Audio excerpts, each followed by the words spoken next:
बहुत समय पहले गंगा नदी के किनारे बसा था सुंदर गांव हरियाली नगर। इस गांव में रहते थे मेहनती किसान, दुकानदार और सभी लोग बड़े सीधे साधे थे। गांव में सबसे ज्यादा सम्मान पाने वाला था एक किसान राम सिंह।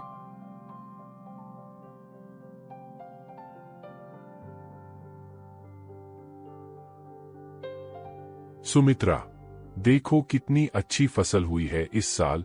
गेहूं के दाने सोने जैसे चमक रहे। हाँ, भगवान का शुक्र है। आपकी मेहनत और ईमानदारी का फल मिला है। पापा, आप हमेशा कहते हैं कि मेहनत और सच्चाई से कमाया गया पैसा ही सुख देता है। बिल्कुल सही कहा बेटा। झूठ और धोखे से कमाया गया पैसा कभी टिकता नहीं। इसी समय शहर से आया एक व्यापारी मनोहर। उसके पास बहुत पैसा था, लेकिन वो धोखेबाज और लालची था। वह हमेशा लोगों को धोखा देकर अपना फायदा करता था। नमस्कार भाइयों, मैं दूसरे गांव से आया हूं। मनोहर अग्रवाल है मेरा नाम। सुना है आपके गांव में बहुत अच्छी फसल होती है। हाँ साहब, हमारे यहाँ की फसल बहुत अच्छी होती है। राम सिंह भाई सबसे अच्छे किसान हैं।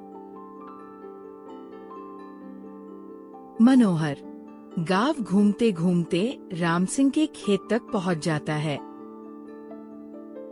तो आप है राम सिंह जी, आपकी बहुत तारीफ सुनी है। नमस्कार साहब, आइए बैठिए। क्या सेवा कर सकते हैं आपकी? मैं आपकी पूरी फसल खरीदना चाहता हूँ। नाम है मनोहर अग्रवाल।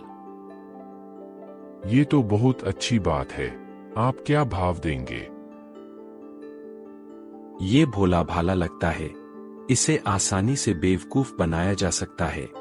मैं आपको बाजार से 50 रुपए ज्यादा दूंगा प्रति क्विंटल। बस एक छोटी सी शर्त है। पहले आप मुझे 50,000 रुपए एडवांस दे। ये मेरी कंपनी की पॉलिसी है। लेकिन साहब, खरीदार एडवांस देता है, बेचने वाला नहीं। अरे भाई, आप गांव के लोग हैं, शहर के तरीके नहीं जानते। बड़े व्यापार में यही होता है। मैं आपकी फसल का इंश्योरेंस भी करवाऊंगा। हाँ, अगर इंश्योरेंस हो जाए तो अच्छा है, लेकिन 50,000 रुपए तो बहुत ज्यादा है। ठीक है, आप जितना दे सके। 25,000 रुपए ही सही। ठीक है, मैं पहले अपने घर पर बात करके आपको बताता हूँ। राम सिंह अपने घर की ओर चल देता है।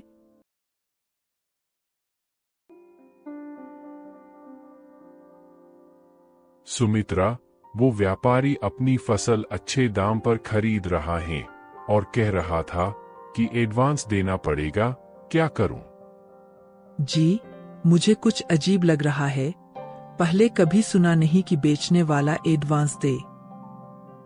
लेकिन वो इंश्योरेंस की बात भी कर रहा था और फिर बाजार से 50 रुपए ज्यादा भी दे रहा है। पापा, मैंने स्कूल में पढ़ा है कि हमेशा एडवांस खरीदार देता है। कहीं कोई धोखा तो नहीं? नहीं बेटा, वो इतना बड़ा व्यापारी है, गलत क्यों करेगा? राम सिंह ने अपनी पूरी जमा पूंजी निकाली और मनोहर को देने के लिए चल पड़ा।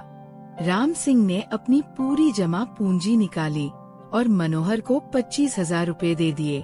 बहुत अच्छा राम सिंह जी, अब मैं कल अपने ट्रक भेजूंगा फसल लेने के लिए। कल? इतनी जल्दी? अभी तो फसल काटी भी नहीं है। अरे हाँ, मैं भूल गया। 1 हफ्ते बाद आऊंगा। आप फसल तैयार रखिए।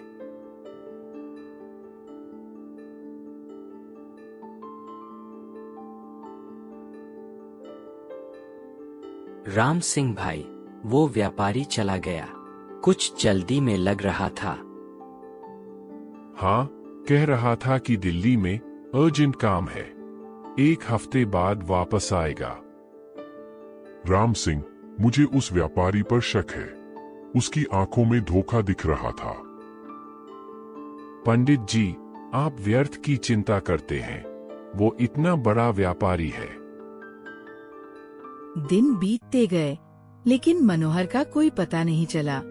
राम सिंह हर रोज रास्ता देखता रहता। 1 हफ्ता, 2 हफ्ते, महीना बीत गया। राम सिंह परेशान दिखते हुए फसल भी खराब होने लगती है।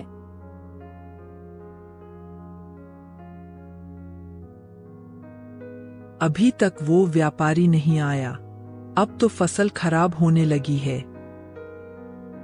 पता नहीं क्या हुआ, कहीं कोई एक्सीडेंट तो नहीं हो गया।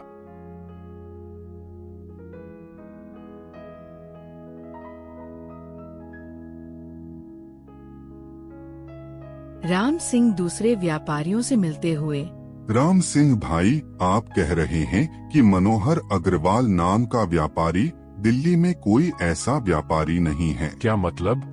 वो तो कह रहा था कि बड़ी कंपनी है। भाई, लगता है आप धोखे में पड़े हैं। पहले भी कई किसानों के साथ ऐसा हुआ है। मतलब मेरे 25,000 रुपए? वो पैसे तो गए, ये लोग इधर उधर भटकते रहते हैं और लोगों को बेवकूफ बनाते हैं।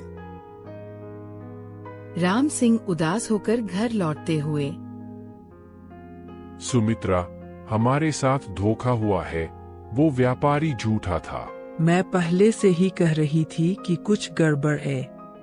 अब क्या होगा? पापा, आपने मेरी बात क्यों नहीं मानी? मैं कह रहा था कि कुछ तो गलत है। मैं बहुत भोला था बेटा, लालच में पड़ गया। गांव में हलचल मची। गांव के लोग राम सिंह के घर इकट्ठे होते हुए, राम सिंह भाई, सुना है आपके साथ धोखा हुआ है। हमें लगा ही था कि कुछ गड़बड़ है। वो व्यापारी बहुत जल्दी में था। बेटा, मैंने पहले ही कहा था कि उसकी आंखों में धोखा है, लेकिन अब पछताने से क्या फायदा। राम सिंह की फसल खराब होते हुए राम सिंह की फसल बर्बाद हो गई। उसके पास न पैसे थे, न कोई खरीदार। परिवार की आर्थिक स्थिति खराब हो गई। राम सिंह अपने खेत में अकेले बैठे हुए सोचते हुए, मैंने बहुत बड़ी गलती की है। लालच में पड़कर अपनी मेहनत की कमाई गंवाई है, लेकिन अब हार नहीं मानूंगा।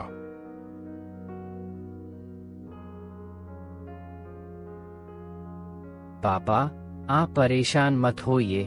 मैं पढ़ाई छोड़कर आपकी मदद करूंगा। नहीं बेटा, तुम पढ़ाई जारी रखो। मैं फिर से मेहनत करूंगा। इस बार कोई गलती नहीं करूंगा। राम सिंह सुबह से शाम तक काम करते हुए राम सिंह ने फिर से कड़ी मेहनत शुरू की। इस बार वो और भी सावधान था। किसी भी अनजान व्यक्ति पर भरोसा नहीं करता था।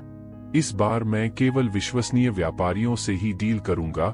पहले पूरी जांच परख करूंगा। नई फसल लहलहाते हुए राम सिंह खुश दिखते हुए राम सिंह की मेहनत रंग लाई। नई फसल पहले से भी अच्छी हुई। इस बार वह बहुत सावधानी से व्यापार करने का फैसला किया। राम सिंह विश्वसनीय व्यापारी से मिलते हुए, राम सिंह जी, आपकी फसल बहुत अच्छी है। हम आपको सही दाम देंगे। पहले मैं आपके बारे में पूरी जानकारी लूंगा, फिर डील करूंगा। बिल्कुल सही कह रहे हैं। यहाँ मेरे सभी डॉक्यूमेंट्स हैं, आप जांच लीजिए। राम सिंह सभी डॉक्यूमेंट्स जांच करके डील करके वापस आता है। और तभी मनोहर भी गांव में वापस आता है। राम सिंह जी, मैं वापस आया हूँ। मुझे माफ कर दीजिए। तुम्हारी हिम्मत कैसे हुई यहाँ वापस आने की? भाई, मैं बहुत पछता रहा हूँ। मेरे साथ बहुत बुरा हुआ है। अरे धोखेबाज, तूने राम सिंह भाई को बर्बाद कर दिया था। मैंने कई लोगों को धोखा दिया था, लेकिन अब मेरे साथ भी वैसा ही हुआ है। मेरे साझीदार ने मुझे धोखा दिया, मेरा सब पैसा ले गया। तुम्हारे साथ जो हुआ वो तुम्हारी करनी का फल है। मैं जानता हूँ। मैं आपको आपके पैसे वापस करना चाहता हूँ। मेरे पास एक गहना है, उसे बेचकर पैसे दूंगा।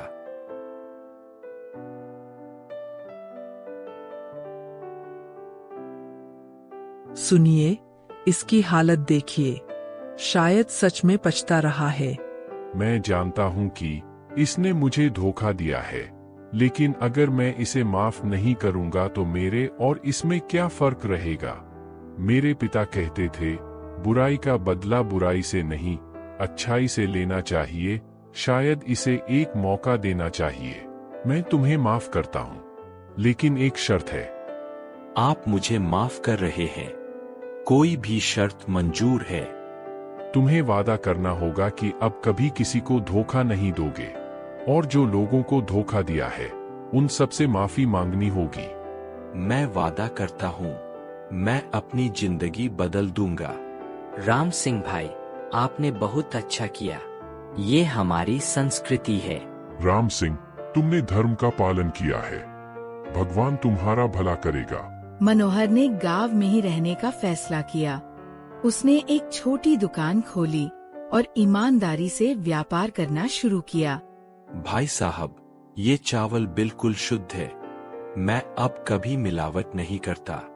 वाह मनोहर भाई, आपके यहाँ से सामान लेने में अब डर नहीं लगता। भाई, झूठ और धोखे से जो कमाई होती है वो टिकती नहीं। अब मैं सच्चाई से काम करता हूँ। समय बीतता गया।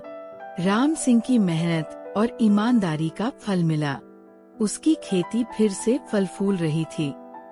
राम सिंह और मनोहर मिलकर गांव के विकास की योजना बनाते हुए। मनोहर, तुम्हारे व्यापारिक अनुभव से हम गांव के लोगों को बेहतर व्यापार सिखा सकते हैं। जी हाँ, मैं सभी को सिखाऊंगा कि कैसे ईमानदारी से व्यापार करके अच्छा फायदा कमाया जा सकता है। गांव में एक नया व्यापारी आते हुए, लेकिन इस बार सब सावधान। मैं मुंबई से आया हूँ, आपकी फसल खरीदना चाहता हूँ।